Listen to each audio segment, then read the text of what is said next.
Marconi tá na moda, 45 agora tá na moda. A Lúcia Vânia agora tá na moda, juntamente com Demóstenes agora estão na moda. Goiás é quem vai tá na moda, 45 é quem vai tá na moda. Vamos você e eu entrar na moda. O Marconi, a Lúcia Vânia e o Demóstenes estão na moda. Bota ele. Vamos receber com muito carinho essa mulher que faz muito mais com Goiás, senadora Lúcia Vânia.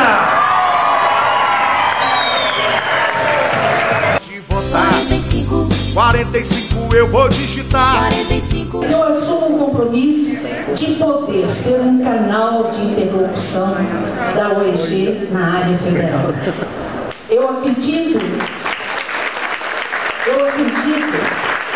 que nós temos uma luta e um desafio na área federal muito grande. O estado de Minas Gerais tem mais de 5 universidades federais. Goiás tem apenas uma. Nós não queremos federalizar a OEG, mas nós queremos uma parceria efetiva do governo federal com a OEG, porque esta é a forma de consolidar definitivamente a OEG como o patrimônio do povo goiano.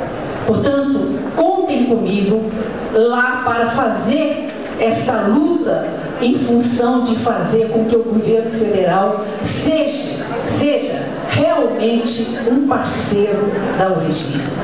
Nós queremos e sabemos da importância da interiorização desta universidade. Nós sabemos o quanto ela significou para segurar o estudante no município, o quanto ela significou para aquele que não tem poder aquisitivo de se deslocar para a capital para estudar e que hoje tem a oportunidade de fazer o seu curso no município. Portanto, todos nós sabemos da importância dela e sabemos da importância e da ansiedade dos professores no sentido de ver essa universidade realmente consolidada, independente de qualquer governo.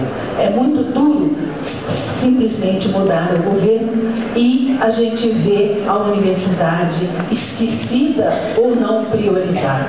Portanto, nós temos um desafio pela frente e vamos enfrentá-lo. Quero dizer aos senhores que fui a relatora no Senado da República da DRU.